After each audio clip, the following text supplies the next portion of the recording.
Okay, to find the probability that none of them is red, we define the event. Let D be the event. None of the marbles drawn is red.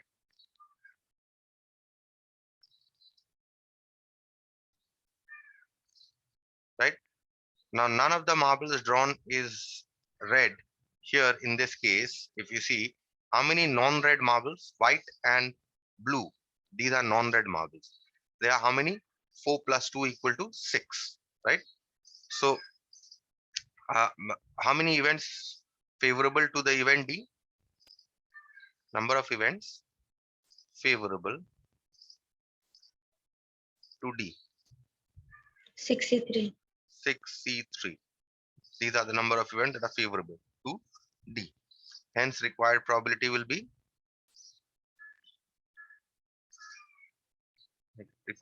is PD, which is equal to 6C3 divided by, and you had how many events mutually exclusive, exhaustive, equally likely? You have 12C3 12. here. So 6C3 by 12C3. Okay, and this should come to 1 by 11 if you calculate. Okay, look at the next question. Number 5. The next question, if you read here, it states, not all of them are red. Okay, so let us define this event here. Let E be the event. Okay, now not E. Now see, not all of them are red means what is the event complementary to not all of them are red? Not all of them red means what? At least one of them is red, right? At least one of the 3 marbles drawn is red, right? Yes. Now, if you see, we have defined the event D as none of the marbles is red. That means the complementary event of this, the complementary event of D will be at least one of them is red, right? Yes. That is not all of them are red.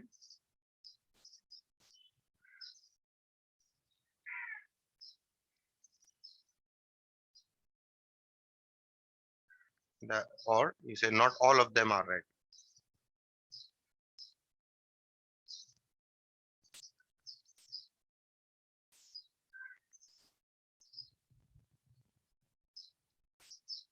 Right?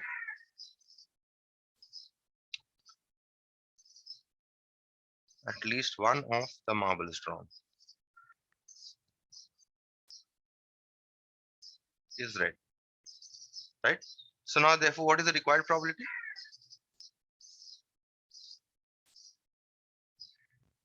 Is P probability of D complement, which is equal to 1 minus PD. PD. 1 minus 1 by 11, which is 10 by 11. Okay, that answers your 5th question. Look at the 6th question. The 6th question here is none is black. Now, we don't have any black balls here, right? That means appearance none is black. Means what should be the the event none is black? It is a sure event, right? Whatever ball you pick up, you will not get a black ball, right? Because none of the balls are black, right? Yes, sir. So I say let E be the event. None of the marbles is black. Therefore, E there must be a sure event.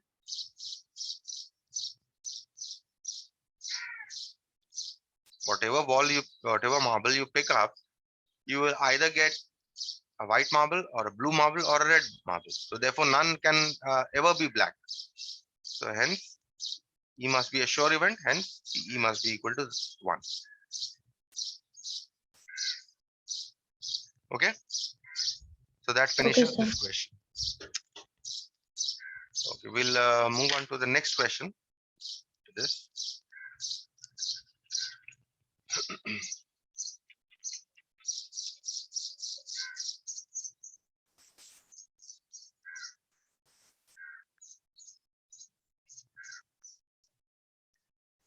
Now the next question is also very similar to this question, except that we have playing cards instead of marbles. First, 3 cards are drawn from a pack of 52 cards. What is the probability that? And you have 4 questions. First of all, when 3 cards are drawn out of 52 cards, how many events are mutually exclusive, exhaustive, and equally likely?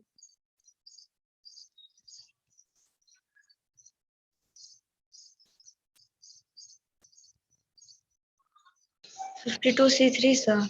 Yes, 52C3.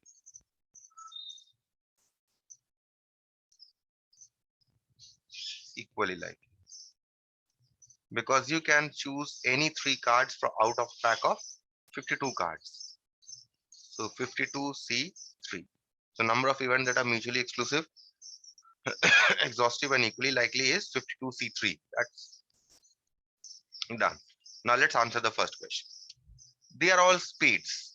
Let us say we define the event A as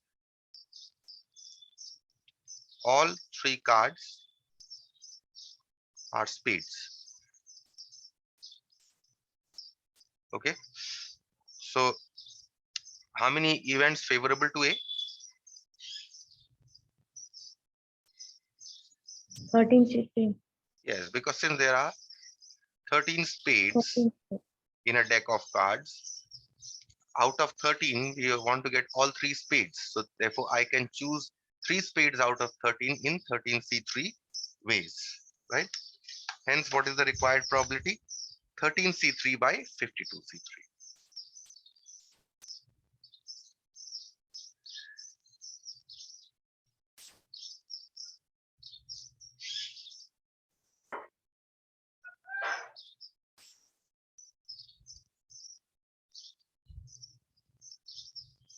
Okay, and this should come to 11 by 850. Second question. They are all red cards. If I define the event B as all 3 cards are red cards,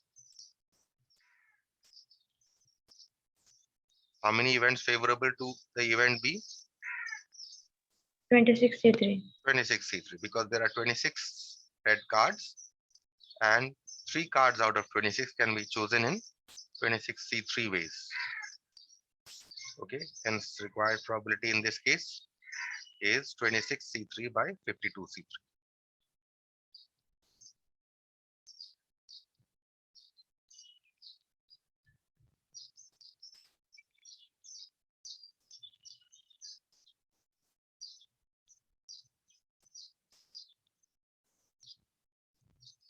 This should come to 2 by 17. Third one. None is a club. Let us define the event first. None of the 3 cards is a club. Okay. That means if none is a club, then how many events favorable to C? How many cards which are non-clubs? 39. To C. 52 minus 13, isn't it? 39. Yes. 52 minus 13, C3, 3. right? Which is equal to 39C3. Hence, required probability is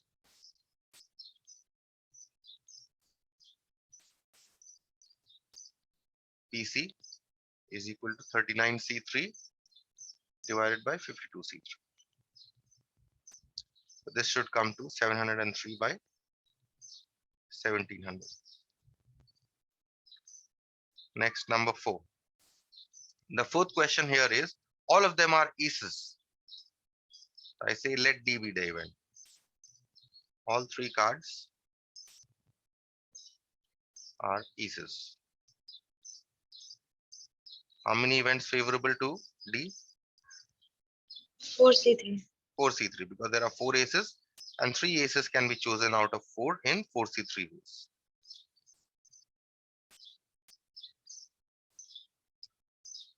Hence, required probability is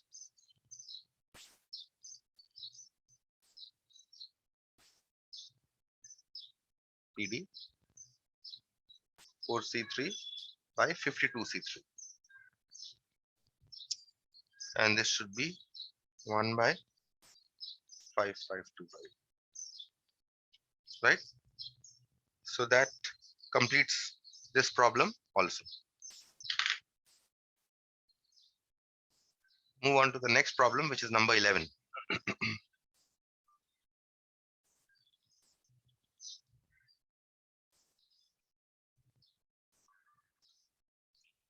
If you read the question states here, in a lottery of 50 tickets numbered 1 to 50. So there are tickets that are numbered 1 to 50.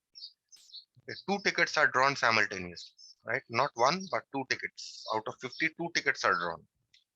Find the probability that, and you have the question. First of all, without looking at the question,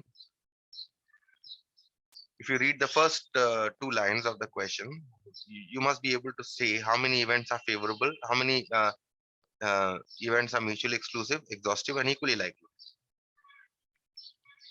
50C3. 50C3, because there are 50 tickets and we are choosing 2 tickets, right? Yes.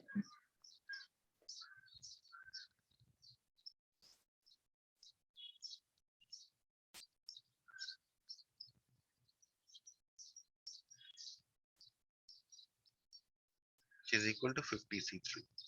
So that is done. Now we'll look at Sir, the question. 50C2. Oh, 50C2. 2 tickets we are choosing. 50C2. Yeah. Now we look at the question.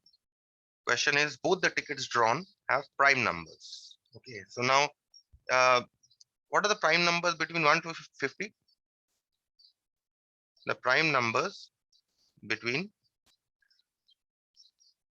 1 and 50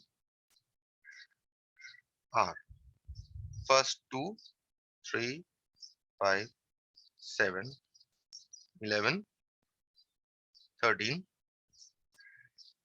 17, 19, 23, 29, 31, 37, 41, 43, 47. I think this is the list of all the prime numbers between 1 and 50. How many prime numbers? Number of prime numbers. If you count, this comes to be 15. There are 15 prime numbers between 1 and 50. Okay, now if I define the event, let A be the event, both the tickets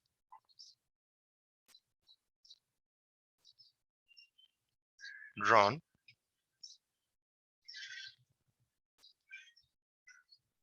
have prime numbers.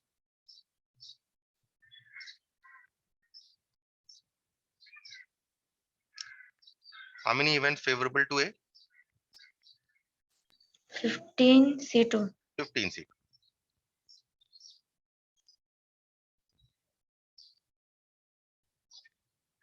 15C. Hence, what is the required probability here? 15C2 by 50C.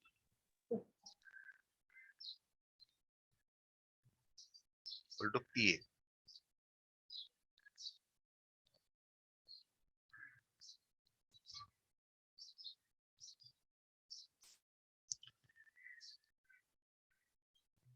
Okay, and this should come to 3 by 35.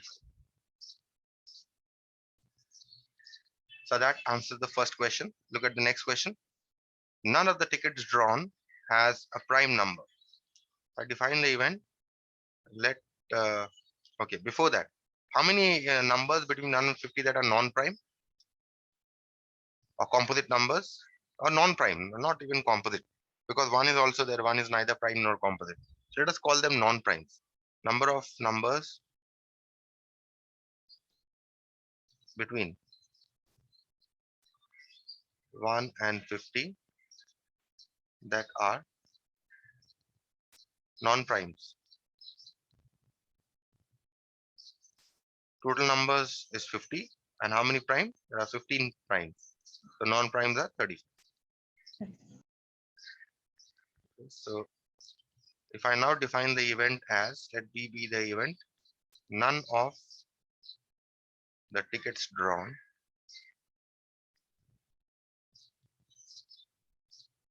has prime number, because that was the question. How many events favorable to B? 35C2. 35.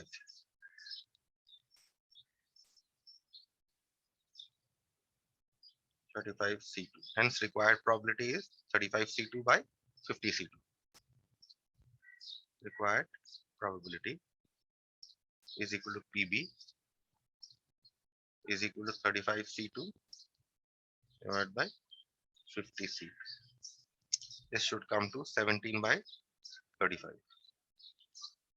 Okay. Third question. A ticket has prime number. A ticket has prime number means at least one ticket has prime number. We are choosing from the two tickets, so one of the ticket must have a prime number. Okay. So if I define the event C as a ticket has a prime number,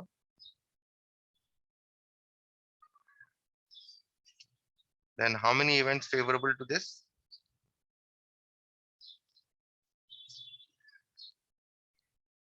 Favorable to C. Now see here, you have 15 prime number tickets, right?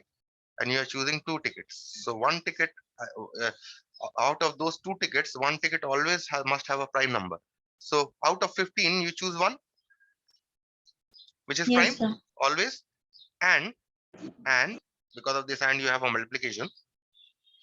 From out of 35, you choose another non-prime, one ticket that is non-prime. So 15C1 into 35C1, right? Since Yes. as one ticket, one prime number ticket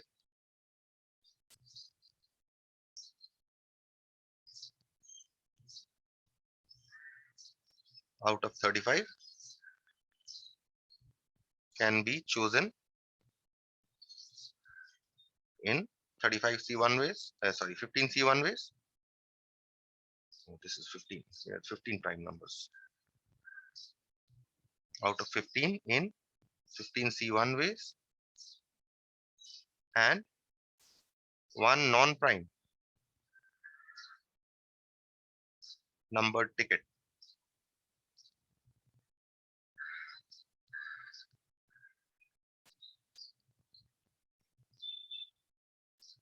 can be chosen out of 35 in 35C1 ways. Fine. Hence, what is the required probability?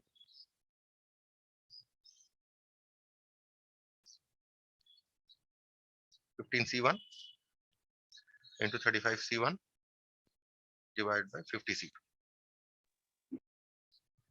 Okay. So Yes. this comes out to be 3 by 7. Okay. So that finishes this question also. We now move on to the next question, which is number 12. Now, number 12 is, if you read this question might be a little different from the other questions.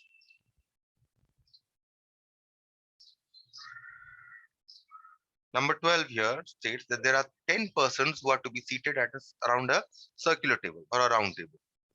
Find the probability that two particular persons always sit together. Okay. So first of all, how many persons are there? 10 persons to be seated at a circular table, right? If there are 10 persons to be seated at a circular table, number of events that are mutually exclusive, exhaustive, and equally likely? How many?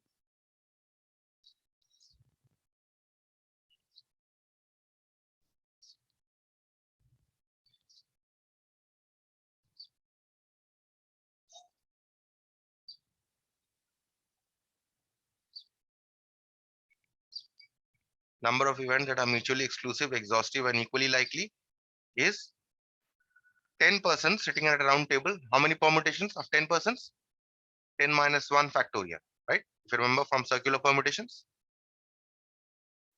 which is equal to 9 factorial, right? Yes, sir. Now the question is, what is the probability that two particular persons always sit together? I've already discussed this question on the permutations. Suppose X and Y are the two persons that always sit together. Okay. So let X and Y be two particular persons that always sit together.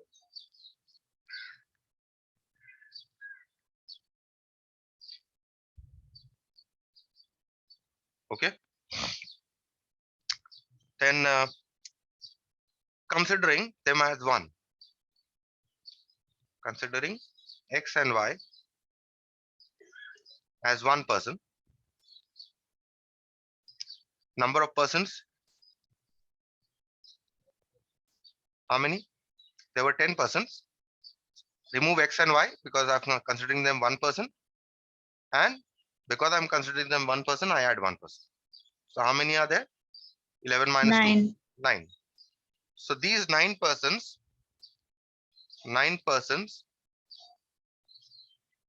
can, just give me a minute.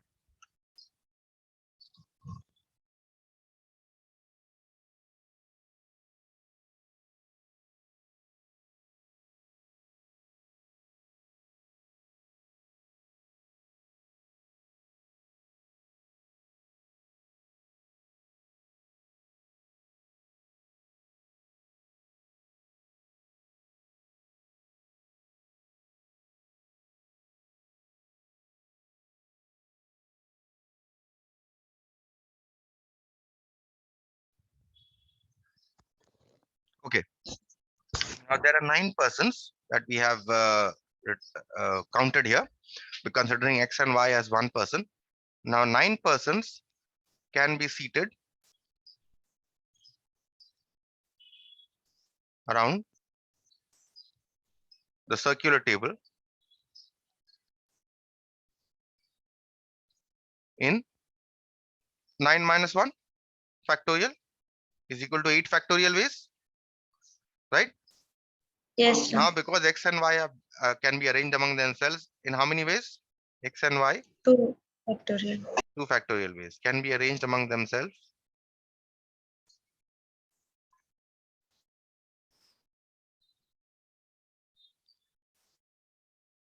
in factorial 2 ways. So now if I define the event CAA as, what was the question? That two particular persons always sit together. Let A be the event that two particular persons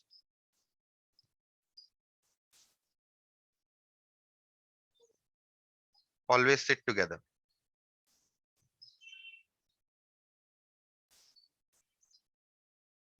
At a circular table.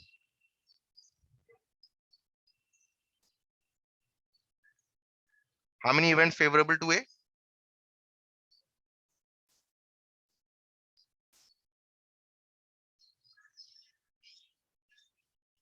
Favorable to A. How many? 8 factorial into 2 factorial, right? Because this is the number of ways in which two particular persons will always sit together, right? Yes. So number of events favorable to A is 8 factorial into 2 factorial. Hence, what is the required probability?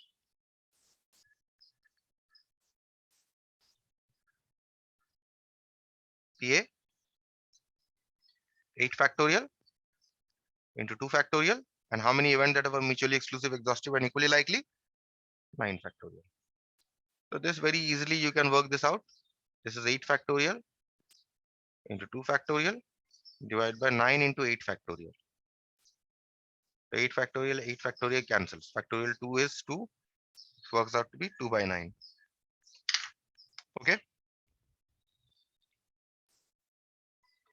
We can work with the next question then. Yes, sir.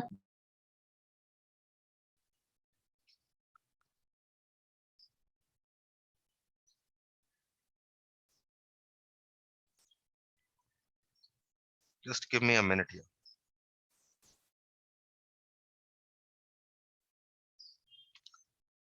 The next question here states, which is number 13, in a random arrangement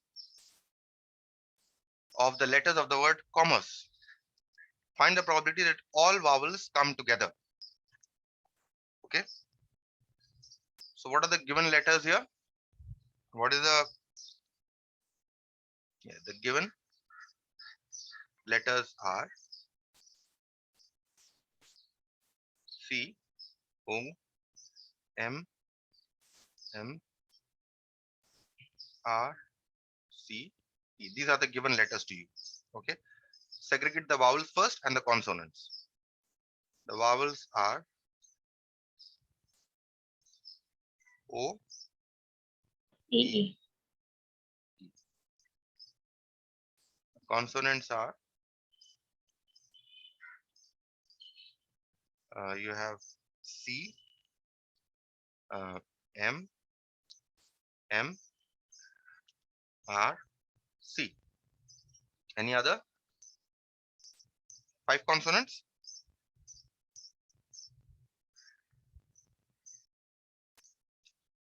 C, Yes, sir. 5 plus 3, 8 letters, no? Yes. Okay. Yes, sir. So there are 5 consonants and 3 vowels.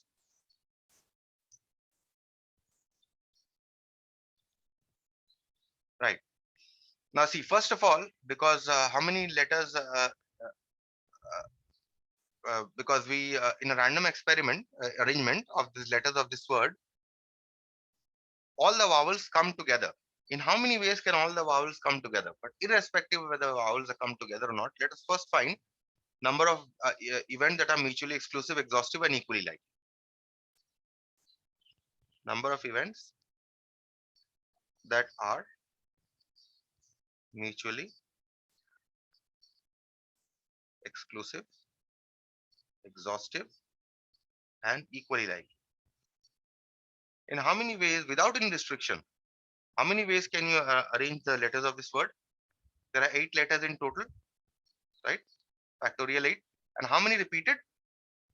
In this, M is repeated twice, right? What else is repeated? E. C is E. repeated twice, and E is repeated twice, right?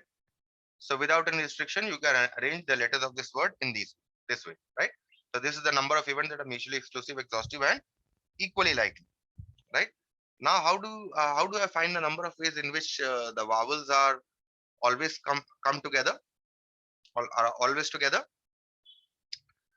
Now you see, if you remember in permutation, I told you this technique. Okay, considering the vowels O, E, E as a single unit. How many letters are there now? Number of letters is equal to, now you see there are how many consonants here? There are 5 consonants, right? 5. And how many vowels am I removing here? 3 vowels am I have, sorry, not 5. There are 8 letters in total, right? And I am removing 3 vowels. But these 3 vowels I'm considering as a single unit, right? So how many letters remaining? Now it's 6 letters, right? Do you agree or not? Yes, sir. Okay, 6 letters. Now, these 6 letters, um, in how many ways can you arrange these 6 letters?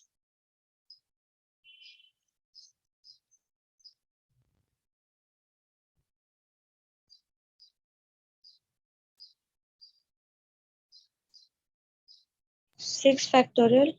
Hmm. Sir. By By 2 factorial for M. 2 and 2 factorial for factorial for C. C, right? And Yes. because I have considered these 3 as a single unit, now these 3 vowels can be arranged among themselves in how many ways? 3 factorial. Why only 3 factorial? 2 vowels are repeated, right? Yes.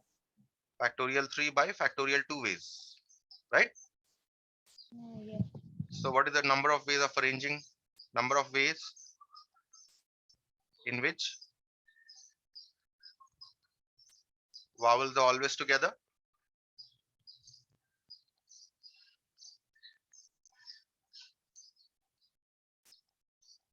Is equal to factorial 6 by factorial 2 into factorial 2 into factorial 3 by factorial 2, right?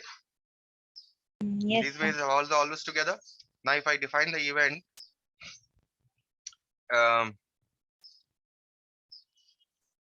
as vowels of the given letters always come together,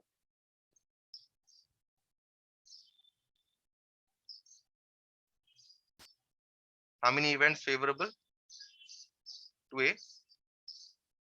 Number of arrangements, right? Yes, sir. Number of events favorable to A,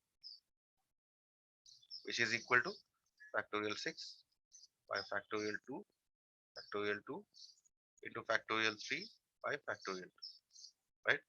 Hence, required probability will be factorial 6 by factorial 2 factorial 2 into factorial 3 by factorial 2. And what was the number of ways that were mutually exclusive, exhaustive, and equally likely? This. Yes. So factorial 8 by factorial 2 factorial 2 factorial 2. In this case, what happens? All these factorial 2's they get cancelled. So you're only left with factorial 6 factorial 3 by factorial 8, which is equal to factorial 6 into factorial 3 divided by, now you can write this as 8 into 7 into factorial 6. So this factorial 6 cancels. So you're only left with factorial 3, which is 6 divided by 56. So now you can reduce this. Your answer is 3 by 28. Okay. Yes, sir. Now we have a next question. I'll just like to, I would not like to do this question, but in fact just discuss this question briefly. Okay, and I will finish this question in the next class. Look at this, number 14. The question is X and Y stand in a line at random with 10 other people. Okay, so there are 10 other people and you have X and Y here.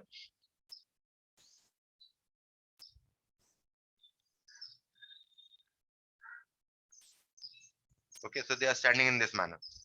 Okay. What is the probability there are 3 people between X and Y? Now here they must have 3 people between them. In how many ways can they have them? First of all, how many events that are mutually exclusive, exhaustive, and equally likely? In this case, because there are 12, how many people in total here? 12. How many people in total? 12. 10? 10 plus 2. Oh, this is including these 3. So you have